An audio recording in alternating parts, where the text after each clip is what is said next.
أما بعد فأعوذ بالله من الشيطان الرجيم بسم الله الرحمن الرحيم قل هو الله أحد الله الصمد لم يلد ولم يولد ولم يكن له كفوا أحد صدق الله العظيم۔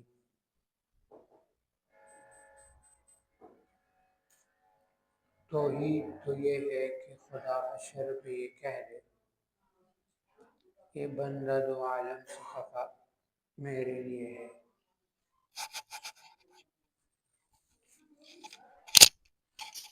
واجب الاحترام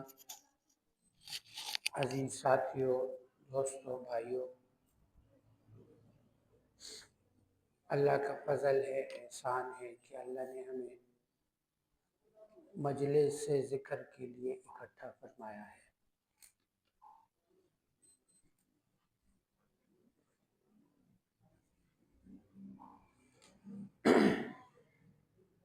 دنیا میں انسان کوئی بھی نیکی کرتا ہے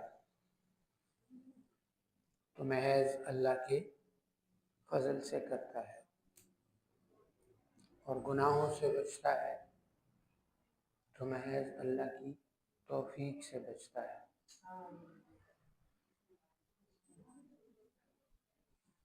مگر اب ایسا بھی نہیں ہے کہ انسان کے پاس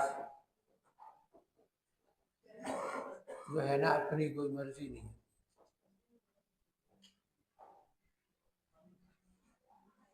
امام ابو حنیفہ رحمہ اللہ فرماتے ہیں کہ سب سے پہلے ایمان کا انکار انسان خود کرتا ہے، پھر شیطان اس کے ایمان کو اچک لیتا ہے۔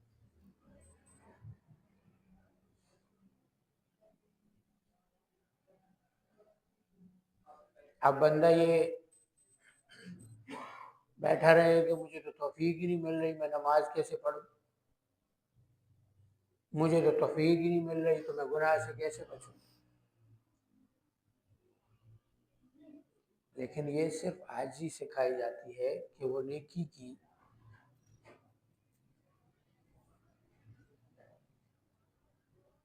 جو اچھائی کی سائیڈ ہے وہ اللہ کی طرف اور برائی اپنی طرف منسوب کرے گا۔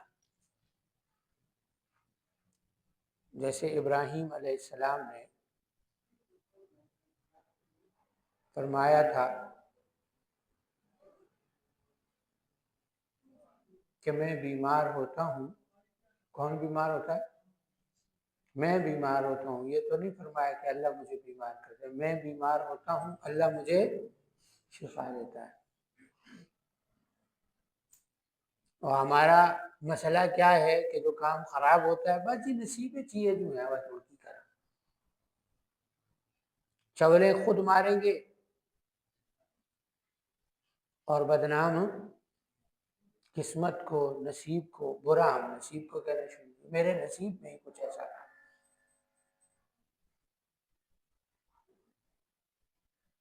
نصیب میں ہونے کا مطلب یہ نہیں ہے کہ آپ کی مرضی ختم ہو گئی۔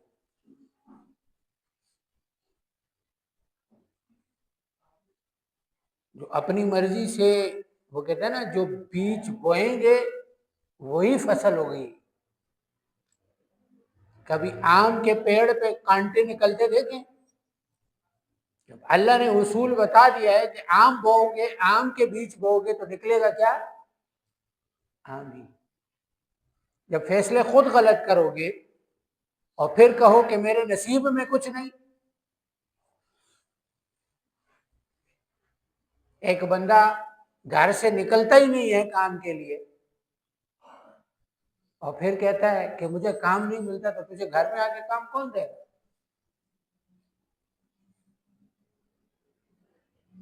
اور پھر کہتا ہے میرے نصیب ہی ایسا ہے۔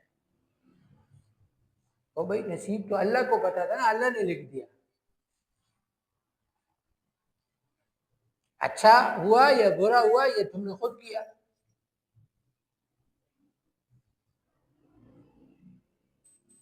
اللہ نے تو نصیب تبدیل کرنے کے طریقے بھی بتا دیے۔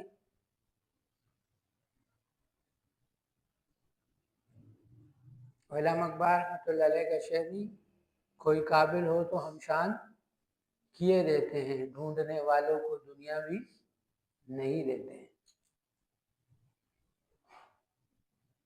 اب گھر سے نکلو ہی نہیں تو نئی دنیا کہاں سے ملے، محنت کرو ہی نہیں، کوشش کرو ہی نہیں۔ وہ کسی بزرگ نے فرمایا نا کہ صرف دعا پر بیٹھے رہنے والا بیوقوف ہے، اور صرف اپنی محنت پر رہنے والا اور دعا نہ کرنے والا متکبر ہے۔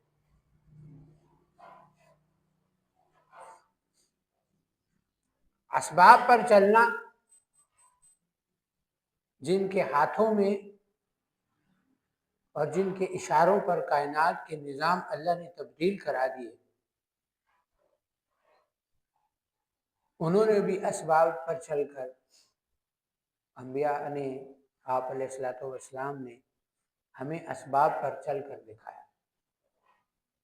اور ہمارے لیے آسان بہانہ کیا ہے؟ جس سے کچھ نہیں ہوتا، وہ آسان بہانہ کیا کرتا ہے؟ میرا نصیب ہی خراب ہے۔ او بھائی، تمہیں کس نے بتایا کہ تمہارا نصیب خراب ہے؟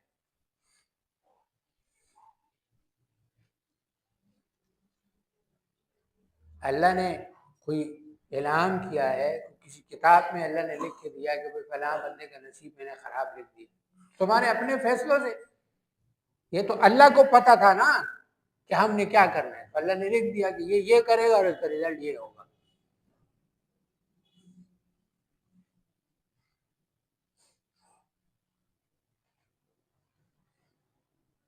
دنیا میں جو یہ کہا جاتا ہے نا کہ ٹھیک ہو جائے گا، اس کا مطلب یہ نہیں ہے کہ جب ٹھیک ہوگا تو سارے مسئلے حل ہو جائیں گے۔ وہ میں اکثر کہا کرتا ہوں نا کہ ہم فلمی کیا ہے، جیسے فلم ختم ہوتی ہے نا 2.5-3 گھنٹے بعد، تو وہ دکھاتے ہیں بس سب کچھ ٹھیک ہو گیا، ہیرو ہیروئن مل گئے، سارا کچھ ٹھیک ہو گیا۔ وہ فلمیں دیکھتے ہیں تو کہتے ہیں میں انسان ہے، کر چھوڑ رہا، یہ کر دوں گا، وہ کر دوں گا، ہو جائے گا۔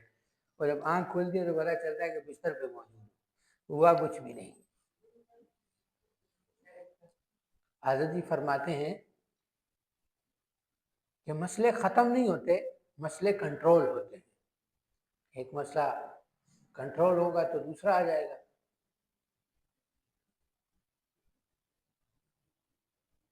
زندگی میں چاہے مال کی آزمائش ہے، چاہے اولاد کی آزمائش ہے، چاہے کوئی بھی آزمائش ہے، اس پر صبر اور شکر کرنا، جو مل جائے اس پہ شکر کریں، جو نہ ملے اس پہ صبر کریں۔ جو کہا جاتا ہے نا کہ خواہشات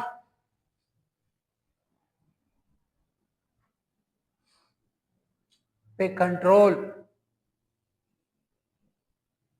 وہ اس لیے کہا جاتا ہے کہ ایک آدمی کو گاڑی چاہیے، اب وہ صبح سے لے کے شام تک لگا ہوا ہے، اور اس میں ایک آدھ غلطی ہوتی ہے، وہ سارا کچھ چلا جاتا ہے۔ میں تو اللہ سے مانگ رہا تھا، عقل بھی تو اللہ نے اس لیے دی تھی نا۔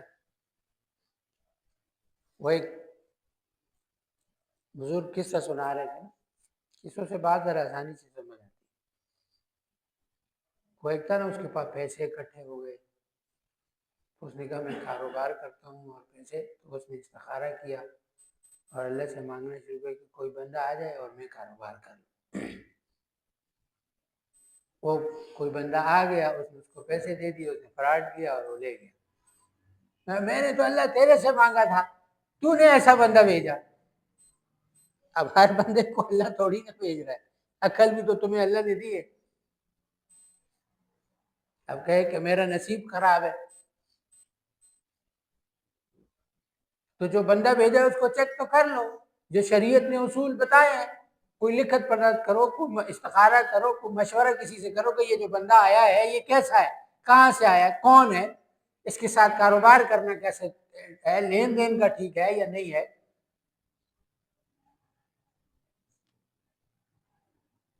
جو ہمارے ساتھی بھی آپس میں بیٹھے رہتے ہیں، میں تو سلسلے کی وجہ سے اس کو جانتا تھا، اس لیے اعتبار کرو، تو کیوں کیا بھائی؟ ہم نے تو نہیں کہا تھا کہ سلسلے والے ہر آدمی کو اعتبار کرو، سلسلے کے اندر کوئی ڈٹرجنٹ پاؤڈر تو نہیں ہے نا, سرف تو نہیں ڈالا ہوا کہ جو آئے گا دھل کے باہر نکل جائے گا. ہر انسان کے ساتھ شیطان بھی لگا ہوا, نفس بھی لگا ہوا. کسی کے ساتھ معاملات کرنے تو وہ آپ نے خود اس کو جانچنا ہے کہ ٹھیک ہے اگر آ کے وظائف بھی کرتا ہے, نمازیں بھی پڑھتا ہے, لیکن لین دین میں کیسا ہے, یہ آپ نے خود اس کو لگی. کسی کو سلسلے کی وجہ سے اس میں مت پرکھیں اور پھر بعد میں سلسلے کو کہیں یا نصیب کو روئیں یا اللہ پر گلہ کریں. اکثر لوگوں کو میں نے یہ دیکھا کہ پھر وہ اللہ سے گلے کر رہے ہوتے ہیں, اللہ تو نے میرا ایسا نصیب لے دیا, تو نے یہ کر دیا, تو نے وہ کر دیا. وہ بات پھر وہیں پہ آتی نہیں کہ ہم فلموں اور ڈراموں سے باہر نکلتے ہی نہیں.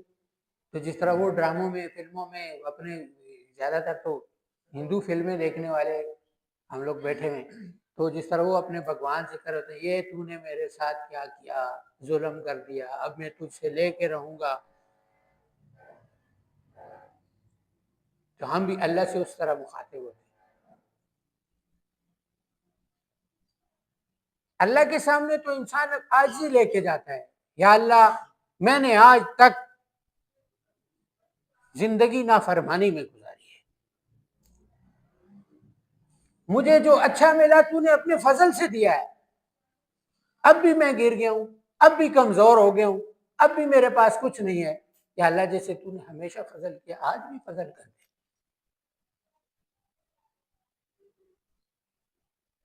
ابھی بھی فضل کر دے, ابھی بھی کرم کر دے, ابھی بھی عطا کر دے. مگر اپنی غلطیوں کو پر اللہ پر ڈال کر کے اللہ سے ہی گلہ کرنا اور نصیب کا رونا رونا اور قسمت کا رونا رونا.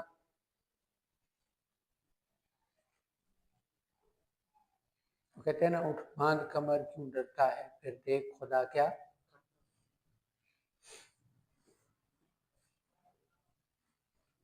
یہ صرف دین کی بات نہیں ہو رہی, یہ دین اور دنیا یہ جو جدا کیا گیا ہے نا, مسئلہ یہیں سے تو خراب ہے. پھر سمجھ میں نہیں آتی کہ اب دنیا کے لیے کس کے پاس جائیں گے. دین تو اللہ سے مانگنا چاہیے, دنیا اللہ سے نہیں, جب اللہ سے نہیں مانگنی ہے تو کس سے مانگنی ہے. کیا حاجات کا کوئی نعوذ باللہ اور خدا ہے, اور عبادت والا الگ خدا ہے.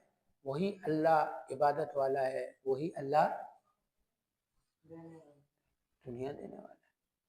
ہمیں اللہ کے نبی صلی اللہ علیہ وسلم نے کیا سکھایا, ربنا آتنا فی الدنیا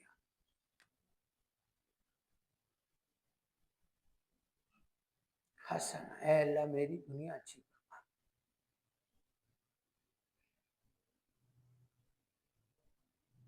جو پلس والا منبع ہو نا, جہاں سے صرف اچھا ہو, جب آپ نے توقع ہی رکھی ہوئی ہے کہ اچھا بھی اللہ کی طرف سے آتا ہے اور برا بھی اللہ کی طرف آتا ہے, اللہ کی طرف سے, لیکن بات وہیں پہ آتی ہے جو بو گے وہی کاٹو گے. ہم کہہ کیا رہے ہوتے ہیں, میں تو کدی جی کسی نے مری ہوئی پہلی تو پیر بھی نہیں لگا, میں تو آج دن تک کسی نے برا کیتا ہی کوئی نہیں. لرزشیں تو انبیاء سے ہوئی, غلطیاں تو صحابہ سے ہوئی, تو کہاں سے آ گیا جو کہتا ہے میں نے تو کبھی کچھ کیا ہی نہیں, کبھی کسی کا برا سوچا ہی نہیں. یہ اپنے حوالے سے ہی ہم نے کون سا عقیدہ بنایا ہوا ہے. وہ تو انبیاء ہیں جن میں نہ ذخیرہ ہے نہ کبیرہ, اور ہم جب آتے ہیں تو ہم کہتے ہیں کبھی کسی نے برا سوچا بھی نہیں. میں بیٹھ کے حیران ہو رہا ہوں, ہمارے دماغ میں شیطان نے اتنے وسوسے ڈالے تو یہ کیا کہہ رہا ہے, یہ پتہ نہیں کون سا حاجی صاحب آیا جو کہتا ہے میں نے تو کبھی کسی کے لیے برا سوچا ہی نہیں. ایسا کیسے ہو سکتا ہے کہ دماغ میں شیطان نے کبھی کچھ برا ڈالا ہی نہیں. کیونکہ ہم تعریف سننے کے قائل ہیں کہ میں جس کے پاس جاؤں وہ میری تعریف کرے. کیا کرے, مجھے لوگ اچھا کہیں, تو جس کے پاس میں گیا ہوں اس کے تصویر کے دو رخ ہوتے ہیں. ایک کہانی وہ ہوتی ہے جو بندہ سنا رہا ہوتا ہے, اور ایک کہانی وہ ہوتی ہے جو اصل میں ہوتی ہے.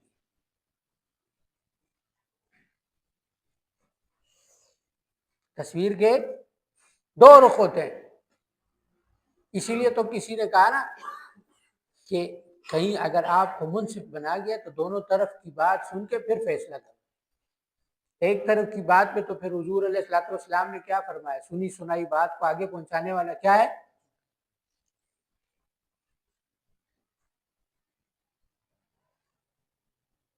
ہم نے اپنے اندر سے خامیوں کو نکالنا ہے، اپنی تعریف کا عادی نہیں ہونا کہ میں کہاں جہاں جاؤں وہی میری تعریف ہو. یہی تو نفس پرستی ہے.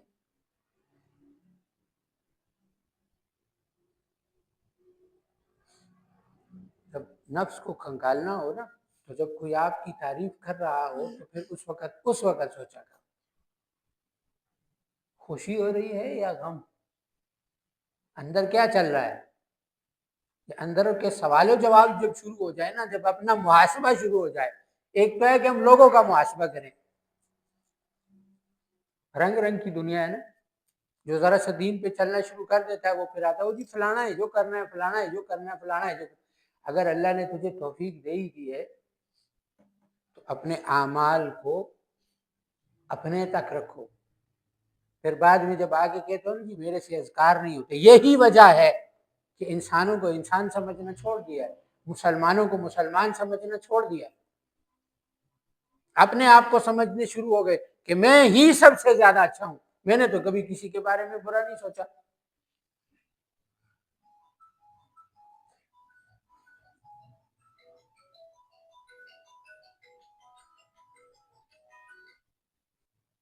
میں نے تو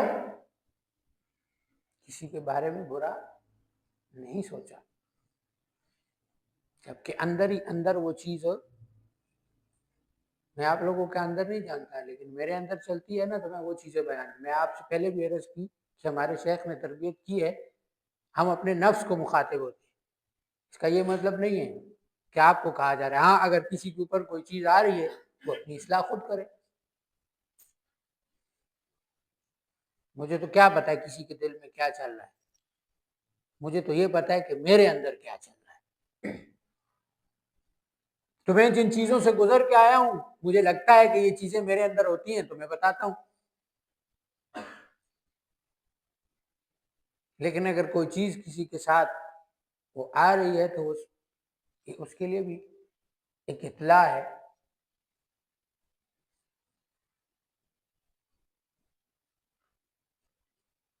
کہ ہمارے آگے پیچھے جتنے لوگ اس سلسلے میں ہماری جو تربیت حضرت فرماتے ہوتے ہیں وہ یہی ہے کہ جو دوسرے ہمارے ساتھ چل رہے ہیں، چاہے وہ دوسرے سلسلے والے ہیں، دوسرے جماعت والے ہیں، یا کوئی مدرسے والا ہے، یا کوئی ایک عام آدمی ہے، ہمارا کوئی کام نہیں بنتا کہ میں نے تسبیح اٹھا لی، سینکڑوں کا ہزاروں کا ذکر کر لیا، اب میں جگہ جگہ بیٹھ جیسے ہم ذکر کرتے ہیں ایسے کوئی کر سکتا ہے؟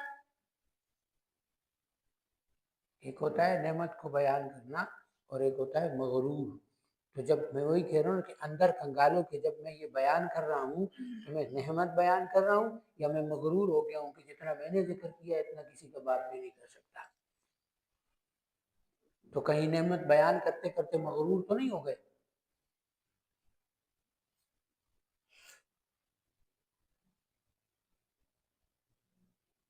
حضرت جب بیان کرتے ہیں تو وہ افضلیت بیان کرتے ہیں کہ دوسروں کے اندر اور ہمارے اندر کون سی چیز جدا ہے.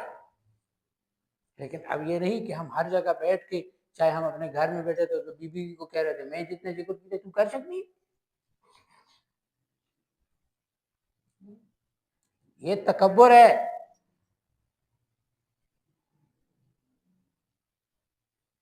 ذکر کرنے کا ذکر سے تو آج ہی آنی چاہیے. یہ بکواسات ہمارے منہ سے میں جلال میں آ گیا تھا تو بیٹھ جلال خارج کوئی بھی نہیں، خان کاج کوئی ہے. ذکر سے جلال ولال کوئی نہیں آتا. یہ تکبر پیدا ہو رہا ہے. ذکر تو کمال پیدا کرتا ہے، عاجزی پیدا کرتا ہے، کیونکہ تعلق اللہ کے ساتھ بن رہا ہے. اور جب تعلق اللہ کے ساتھ بن رہا ہے تو ہمارے اندر عاجزی ہونی چاہیے. کسی سے بات کرتے ہوئے لہجے اور دل میں اتنی محبت ہو کہ وہ آپ کے جانے کے بعد یہ کہنے پہ مجبور ہو جائے کہ یار کچھ بھی تھا اور اس بندے کا اخلاق بڑا زبردست.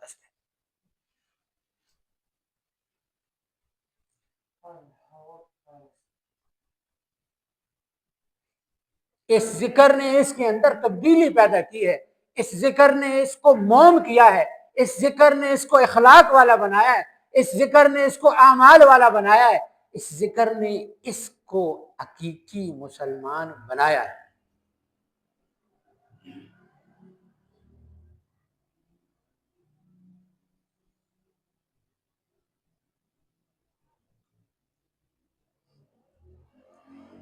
ذکر سے ہم حاسد، ذکر سے ہم متکبر، یا ذکر سے ہم وہ تو نہیں بن گئے۔ اگر ہم بن گئے تو ہمارا رستہ جدا ہو چکا ہے، سلسلے والا نہیں رہا۔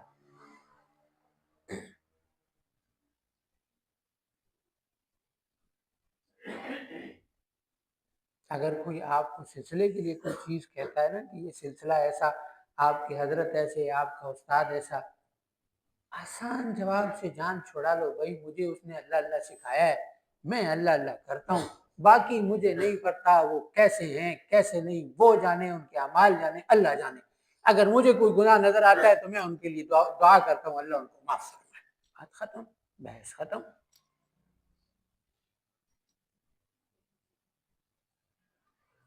اور اگر آپ کو سلسلے کے بارے میں زیادہ کچھ جاننا ہے، جمعے والے دن آ جائیں، ہمارے علماء بیٹھے ہوتے ہیں، ہمارے استاذہ بیٹھے ہوتے ہیں، ان سے پوچھ لیں، وہ آپ کو جواب دے دیں گے۔ میں عالم نہیں ہوں، مجھے نہیں آتا کہ میں کسی چیز کا جواب دوں۔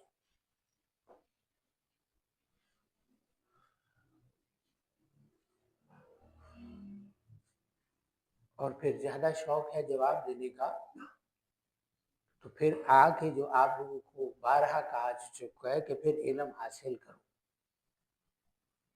پھر آپ کو ہر چیز کا کلاسوں میں بیٹھو، حضرت کی کلاسیں شروع ہیں، حضرت کی کلاسوں میں بیٹھو، بیانات سنو، پھر آپ کو حضرت کے بیانات کے بعد پتہ چلے گا کس چیز کا کون سا جواب ہے۔ ادھر ہم بعض ساتھیوں کو دیکھتے ہیں پہلے بحث شروع کر دیتے ہیں، پھر کہتے ہیں آ جائیں جی میں نے بحث شروع کی ہوئی ہے، سلسلے پر بات آ گئی ہے، اگر آپ نہیں آئیں گے سلسلہ بدنام ہو جائے گا۔ تو تھوڑی نا سلسلہ ہے کہ تجھے جواب نہیں آئے گا تو سلسلہ بدنام ہو جائے گا۔ تم پر بات آئی ہے، سلسلے پر نہیں آئی، تم بات اتنی کہہ دو مجھے معلوم نہیں ہے، میرے بڑوں سے پوچھ لو، بات ختم۔ تمہارے یہ کہنا کہ مجھے معلوم نہیں ہے، اس سے سلسلہ، ہم سلسلہ نہیں ہے، سلسلے سے ہم ہیں، ہم سے سلسلہ نہیں ہے۔ کسی کے آنے یا جانے سے دین کو فرق نہیں پڑا کرتا۔ ہم سب اسلام میں ہیں، ہم سے اسلام نہیں ہے۔ ہر چیز جو ہے فقہ حنفی اسلام میں ہے، حنبلی اسلام میں ہے، فقہ حنفی سارا اسلام نہیں ہے، دیوبند سارا اسلام نہیں ہے۔ جز کا مطلب ہونا یہ نہیں ہے کہ پورا کا پورا اسلام ہے۔ کسی پر اللہ نے جیسے کھولا وہ اس پر ویسے چلتا ہے۔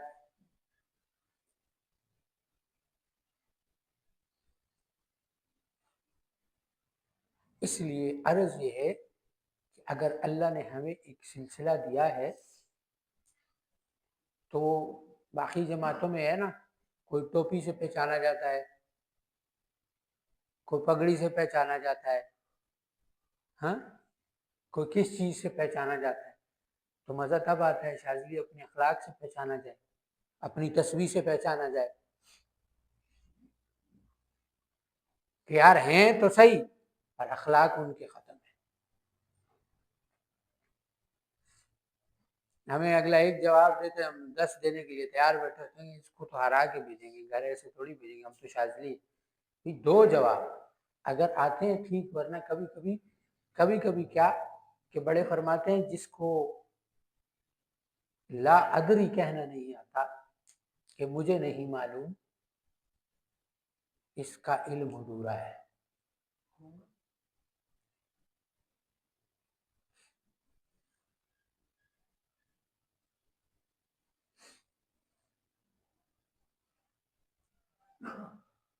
اس لیے یہ جتنی بھی چیزیں ہیں جب ہم کہتے ہیں نا کہ میرے سے ذکر نہیں ہو رہا، تو پھر اپنے اندر کنگالیں، کسی کی تحقیر تو نہیں ہو گئی، کسی کو ہلکا تو نہیں سمجھ لیا، کسی کو برا تو نہیں کہہ دیا۔ بڑے فرماتے ہیں نا کہ آپ اپنے دل کے اندر کسی کو تحقیر سے دیکھتے ہو، سوچتے ہو دل میں، اللہ کی نظر سے گر جاتے ہو۔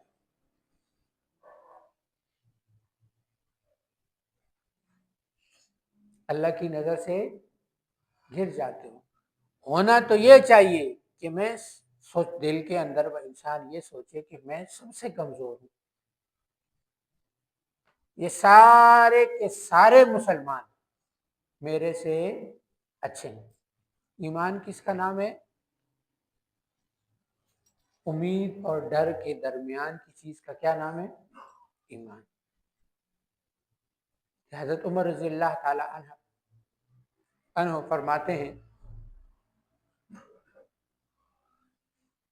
کہ اگر کل قیامت کے دن اعلان ہوگا کہ سارے جہنم میں جائیں گے، ایک شخص جنتی ہے، تو مجھے اللہ کی رحمت سے اتنی امید ہے کہ وہ ایک شخص، کیونکہ اللہ مجھ پہ اتنا مہربان ہے کہ وہ ایک شخص میں ہی ہوں گا، اور سارے جنت میں جائیں گے، ایک بندہ جہنم میں جائے گا، تو میں جتنا گناہگار ہوں مجھے یہ لگتا ہے کہ وہ ایک جہنمی میں ہوں گا۔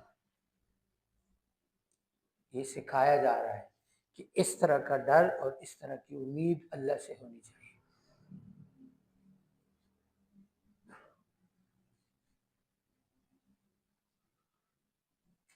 انبیاء سکھا رہے ہیں، جیسے میں نے شروع میں عرض کی نا کہ اچھی چیز کو اللہ کی طرف منسوب کرتے تھے، جبکہ وہ تو معصوم ہیں، نہ گناہ صغیرہ اور نہ کبیرہ۔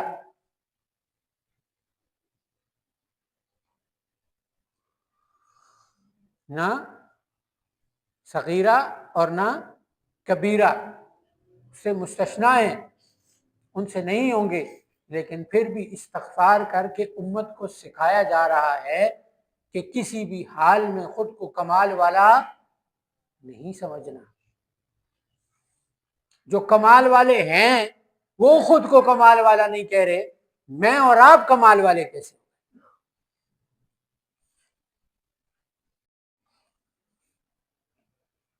یہ سلسلہ جو اللہ نے ہمیں دیا ہے یہ بہت بڑی نعمت ہے،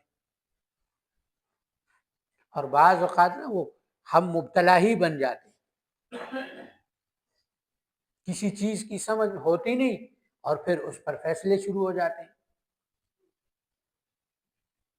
اور جس سلسلے میں تصوف کی بات ہی نہیں ہوتی، آپ کو تصوف کا پتہ ہی نہیں، تو پھر آپ کیسے کہتے ہیں کہ سلسلے میں تصوف کی بات نہیں ہوتی؟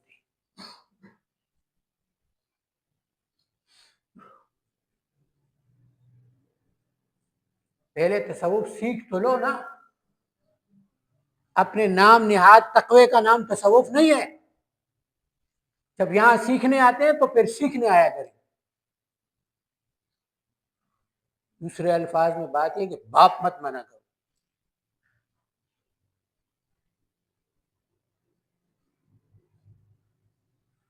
یہاں جو چیزیں مرکز کی طرف سے آتی ہیں، اگر نہیں سمجھ میں آ رہی تو پوچھ لو۔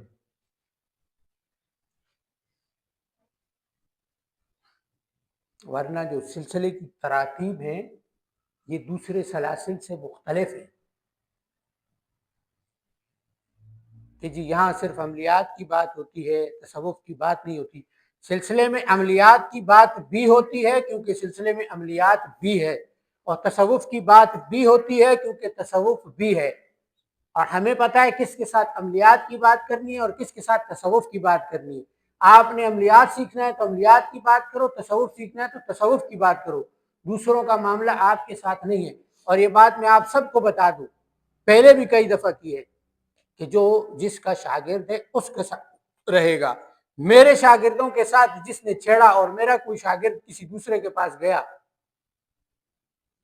تو پھر یہ اس کے لیے اچھا نہیں ہوگا. پھر یہ جو کہتے ہو نا کہ فیض نہیں مل رہا اور اس طرح کی چیزیں ہمیں یہ چیزیں ہیں جو حدود اور قیود بتائے گئے ہیں، جو دائرہ کار آپ کو بتایا گیا ہے، جس کی اجازت ملی ہے وہ کام کرو. یہاں ہمیں سکھانے کے لیے مت آؤ، سیکھنا ہے تو سیکھو، نہیں سمجھ میں آتی میری تو مرکز آپ کے لیے کھلا ہوا ہے، مرکز میں چلے گا.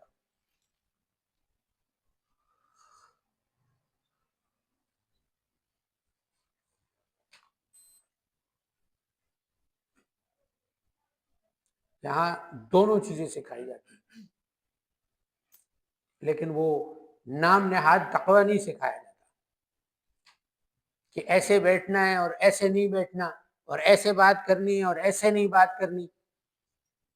جب یہاں دونوں چیزیں ہیں تو دونوں چیزیں ہی سکھائی جائیں گی. کس کے کون سے اسباق چل رہے ہیں مجھے پتا ہے، تصوف کے کون سے چل رہے ہیں اور عملیات کیا سکھانی ہے وہ مجھے پتا ہے. میں الحمدللہ سکھا رہا ہوں، نہیں سکھا رہا ہوں. جو نہیں سیکھنا چاہتا وہ اس نے خود نہیں سیکھا، وہ مجھے گلہ نہیں کر سکتا. جس نے سیکھنا ہے وہ میرے پاس ٹائم نکال کے آتا ہے، وہ سیکھ کے جاتا ہے. جو پیچھے رہ گئے تو اس کی اپنی غلطی ہے، میرا قصور نہیں ہے. جو آیا ہے، جو بیٹھا ہے، اس نے سیکھا ہے، چاہے وہ کلاسوں میں آ کے بیٹھا ہے، چاہے وہ اپنی مرضی کے ٹائم سے آیا ہے. شاید کبھی ایسا ہوگا کہ میں نے وقت نہیں دیا ہوگا، ورنہ جب بھی آپ جس وقت بھی آئے آپ کو وقت ملا ہے.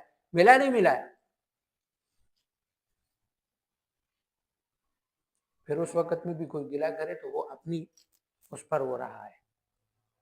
اور اگر کسی کو کوئی چیز اللہ نے نہیں دی تو وہ اللہ کو اس کا معاملہ ہے، وہ اپنے آپ کو کنگالے مجھ سے کہاں غلطی ہوئی. ہم نے سکھانے میں، وقت دینے میں اپنی طرف سے کوئی کسر نہیں چھوڑی. باقی ہم کمزور ہیں، گناہ گار ہیں، ہم بھی بیمار ہوتے ہیں، ہمارے بھی گھروں کے اندر مسائل ہیں، نہیں کر سکتا کسی وقت انسان.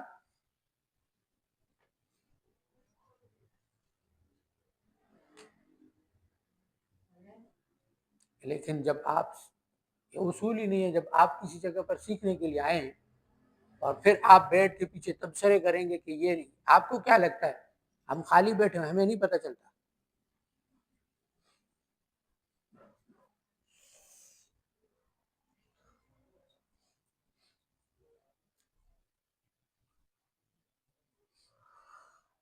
لیکن وہ حضرت جی فرماتے ہیں نا، جتنے ہو.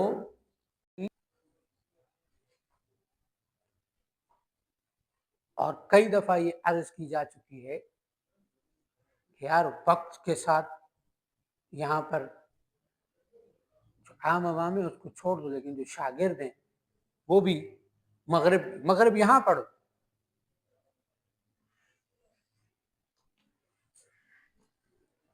فیض ہم لینا چاہتے ہیں، وہ اللہ معاف فرمائے، ہم چاہتے ہیں نور زمان صاحب بن جائیں، ہاتھ کی اشارہ ایسا کریں کام ہو جائے،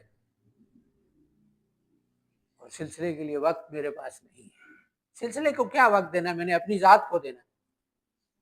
میرے کرنے سے سلسلہ پھیلے گا یا میرے کرنے سے دین اسلام پھیلے گا؟ بیٹھ کے سوچے نا، ہمارے کرنے سے پھیلے گا تو اللہ کے کرنے سے. اللہ کا فضل ہے کہ جس جگہ پہ میں استعمال ہو جاؤں. ہم اتنا ہی بتا دیں کہ ہم جب خانقاہ میں آتے ہیں تو کتنے لوگوں کو فون کر کے یا ایک میسج کر کے کہ آؤ یار چلتے ہیں، آج ذکر ہے، کرتے ہیں ہم.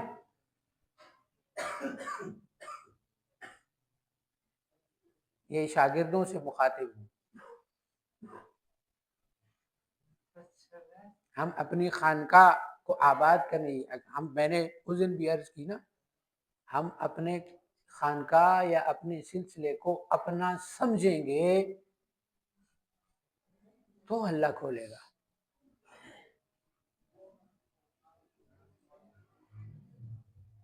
حضرت جی فرماتے ہیں نا کہ جو سمجھتا ہے کہ یہ سلسلہ خالی عملیات کا ہے، اس کو بھی چھوڑ دو، اور جو کہتا ہے کہ یہ خالی تصوف ہے، اس کو بھی چھوڑ دو. کیونکہ سلسلے میں دونوں چیزیں ہیں، عملیات بھی ہے اور تصوف بھی ہے۔ باقی سلسلے والے کہتے ہیں نا تصوف الگ ہے عملیات الگ ہے، تو یہ سمجھتا ہے اس پر ابھی سلسلہ کھلا ہی نہیں، پہلے نہیں تھا، اب اللہ نے اکٹھا کیا اور اسی سلسلے میں اکٹھا کیا ہے، یہی اس سلسلے کا فیضان ہے۔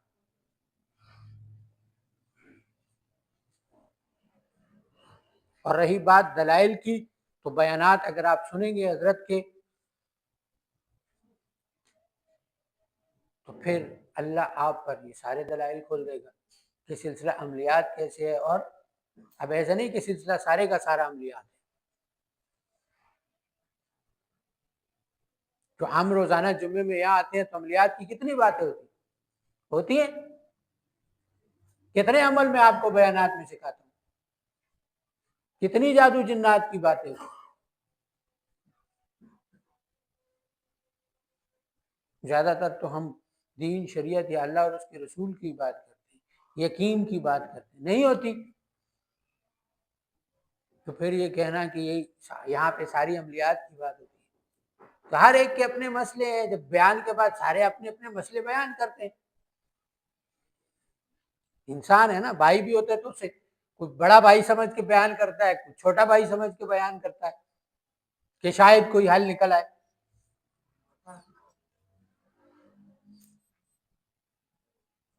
اس لیے عرض یہ ہے اس کام کو اپنا کام بنائیں، اس سلسلے کو اپنا سلسلہ سمجھیں، اس خانقاہ کو اپنی خانقاہ سمجھیں۔ ہر ساتھی اپنے اعتبار سے جان مال وقت جو دے سکتا ہے جتنا دے سکتا ہے، میں یہ نہیں کہتا ہوں کہ ہر وقت خانقاہ میں بیٹھے رہو یا اور جو کماتے ہو جا کے میرے اس ڈبے میں ڈال دو، لیکن دین پر جان مال وقت لگتا ہے تو جب وہ دین ٹوٹتا ہے تو پھر دکھ ہوتا ہے، پھر اس دکھ کے ساتھ جب وہ اللہ سے مانگتا ہے اللہ فیصلے بھی فرماتا ہے۔ ہم دین کا کام اس لیے نہیں کرتے کہ ہم اہل ہیں یا قابل ہیں، ہم دین کا کام اس لیے کرتے ہیں کہ اللہ ہمیں معاف فرما دے۔ ہم دین کا کام کس لیے کرتے ہیں؟ اللہ ہمیں معاف فرما دے، اللہ ہمارے گناہوں کو معاف فرما دے۔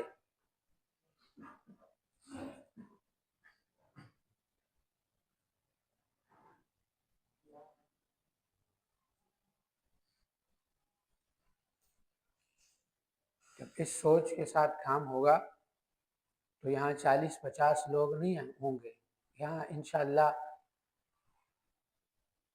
یہ تعداد بڑھتے بڑھتے اتنی ہو جائے گی کہ ہمارے سے سنبھالی نہیں جائے گی۔ سنبھالتا آج بھی اللہ ہے، سنبھالے گا کل بھی اللہ۔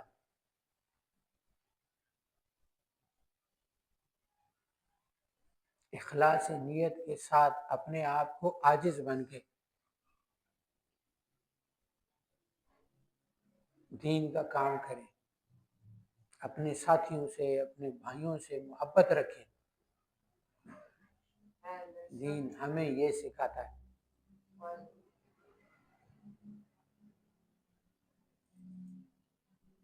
اپنے آپ کو کیا سمجھنا ہے کہ میں سب سے کمزور ہوں، یہ جتنے بیٹھے ہیں یہ سب کے سب میرے سے اعلیٰ ہیں۔